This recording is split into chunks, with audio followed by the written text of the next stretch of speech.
उच्च गति अभ्यास खंड 2 प्रतिलेखन संख्या 7 व 8 गति 80 शब्द प्रति मिनट। डिक्टेशन स्टार्ट होने में शेष है 5 सेकंड बाद। Ready, last study and start. महोदय, यहाँ यह उल्लेखनीय है कि शीत युद्ध की समाप्ति व समाधान एशिया की घटनाओं तथा अफ़गानिस्तान से सोवियत सेना की वापसी से ही हुआ है। अफ़गानिस्तान में लंबे अरसे तक चला युद्ध सोवियत संघ के अस्तित्व के लिए कष्टदायी और मुश्किल हो गया। इस भयावह युद्ध से सोवियत सेनाओं की वापसी से अनेक घटनाओं ने जन्म लिया, जिनकी परिणति शीत युद्ध की समाप्ति से हुई तथा जिसमें जर्मनी का एकीकरण तथा सोवियत संघ का विघटन शामिल है। संक्षेप में, शीत युद्ध का और इस तनाव का एशिया की एकता पर दूरगामी प्रभाव पड़ा। एशिया के सभी देश यह चाहते थे कि क्षेत्र में शांति बनी रहे। चीन और सोवियत संघ का सीमा विवाद, चीन और वियतनाम का झगड़ा और भारत व चीन का सीमा विवाद उस समय की परिस्थितियों को स्पष्ट करता है। इस तरह से पाकिस्तान पूरी तरह से थाईलैंड और फिलीपींस के साथ अमेरिका के खेमे में चला गया था। जापान अपने आर्थिक और व्यापारिक संबंधों के कारण पश्चिम के देशों में सामीप्य स्थापित कर रहा था। इससे एशिया की एकता को एक नया धक्का लगा है, क्योंकि एशिया के देश अलग अलग खेमों में बट गए थे।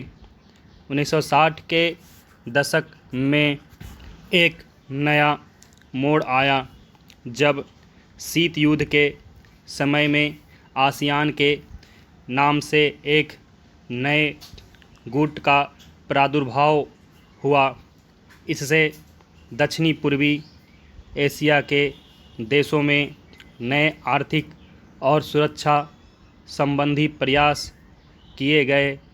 इन देशों में सांस्कृतिक एकरूपता की वजह से भी एक नए गुट ने जन्म लिया, लेकिन यह कहना कठिन होगा कि इन दक्षिण पूर्वी एशियाई देशों से समूचे एशिया की पहचान या एकता बनाने में सहायता मिली है या उससे धक्का लगा है, क्योंकि इन देशों ने अपनी नीति बहुत स्पष्ट नहीं की और केवल अपने ही गुट के अंदर भूमिपुत्र नीति को जन्म दिया।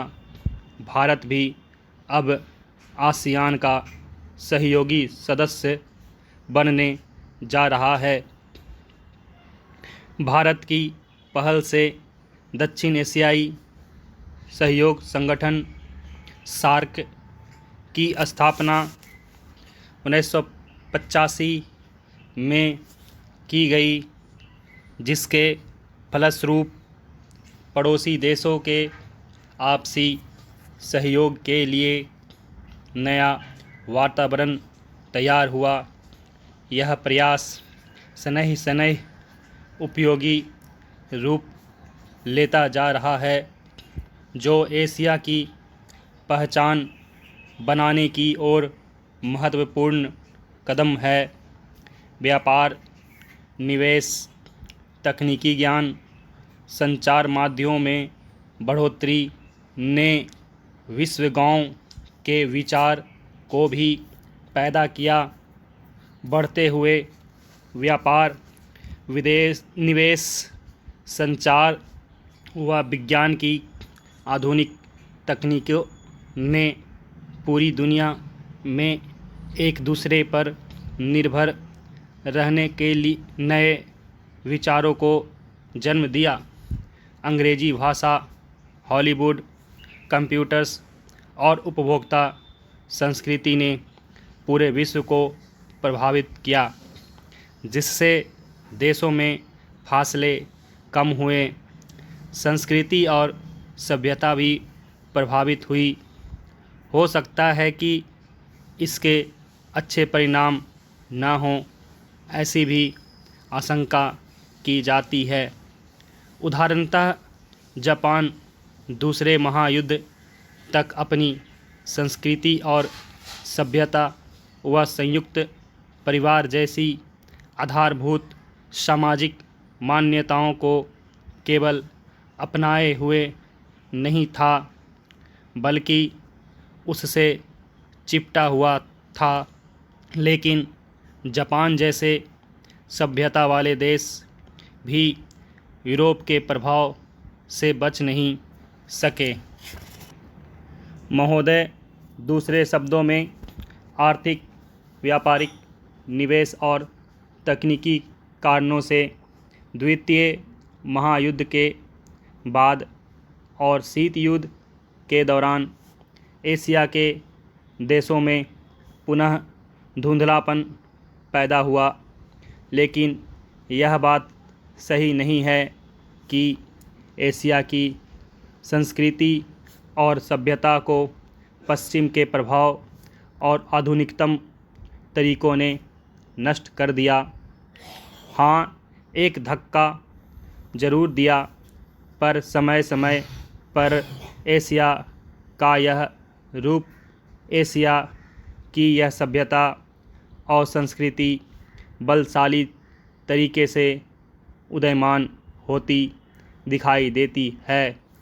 पंडित जवाहरलाल नेहरू ने 1945 में अपनी पुस्तक डिस्कवरी ऑफ इंडिया में एशिया की पहचान पर लिखा है कि हजार वर्षों से जब यूरोप अपने अंधकार के युग में था, एशिया ने अपने मनुष्यों की प्रगतिशील आत्मा को प्रभावशाली ढंग से दर्शाया। उन्होंने यह विश्वास भी जताया कि एशिया की संस्कृति और सभ्यता यूरोप की संस्कृति और सभ्यता से अधिक प्राचीन है। आज के दिनों में भी चीन के नेता अपने यहाँ आध्यात्मिक क्रांति की बात करते दिखाई देते हैं और अपने आर्थिक विकास को भी प्रतिबिंबित करते हैं। मलेशिया के प्रधानमंत्री भी बड़े गर्व के साथ मलेशिया के रास्ते की बात करते हैं और आधुनिकता और पारंपरिक संस्कृति के मिश्रण से मलेशिया का विकास करना चाहते हैं। भारत के प्रधानमंत्री भी मध्य मार्ग की बात करते हैं, जिसको वे भारत का पारंपरिक विचार कहा करते हैं। वियतनाम के यशस्वी नेता भी साम्यवादी विचारधारा को पारंपरिक सहिष्णुता के अनुसार ढालना चाहते थे। एशिया के इन सब नेताओं की समय समय पर की गई घोषणाओं को वर्तमान संदर्भों में पूरा अर्थ लिया जाना चाहिए, जो एशिया की पहचान को नए सिरे से बनाने में सहायक सिद्ध हो रहा है। यहाँ यह भी बताना उचित होगा कि हाल के वर्षों में एशियाई देश, विशेष रूप से पूर्वी एवं दक्षिणी पूर्वी एशिया के देश एशिया के सुदृढ़ देशों के रूप में उभरे हैं और इन देशों के आर्थिक विकास की दर विश्व के किसी भी अन्य देश के आर्थिक विकास की दर से अधिक है तथा जिनके आने वाली शताब्दी में विश्व आर्थिक व्यवस्था के निर्माताओं के रूप में उभरने की आशा है। आर्थिक सफलता की इन कहानियों का श्रेय मुख्य रूप से अनुशासित कार्य, किफ़ायत एवं बचत की ऊंची दरों जैसी एशियाई विशेषताओं को जाता है तथा इनसे देशों की जनता के जीवन स्तर में सुधार आया है और एशिया की पुनः खोज जैसा वातावरण बन रहा है। एशिया के देशों में अब आपसी भाईचारे की भावना उभर रही है और इससे ये देश परस्पर निर्भर हो रहे हैं तथा शीत युद्ध के प्रभाव से मुक्त होते जा रहे हैं।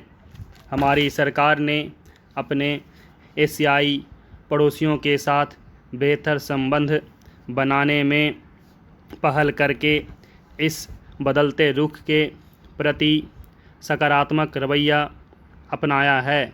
इन सब प्रश्नों का जवाब आज उपलब्ध नहीं है, लेकिन शनैः शनैः इन प्रश्नों में ही इसके उत्तर मिलेंगे।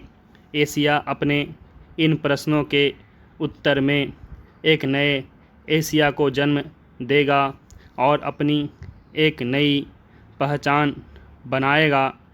यूरोप और अमेरिका के आधुनिक औद्योगिक विकास में फ़र्क नज़र आता है। स्टॉप।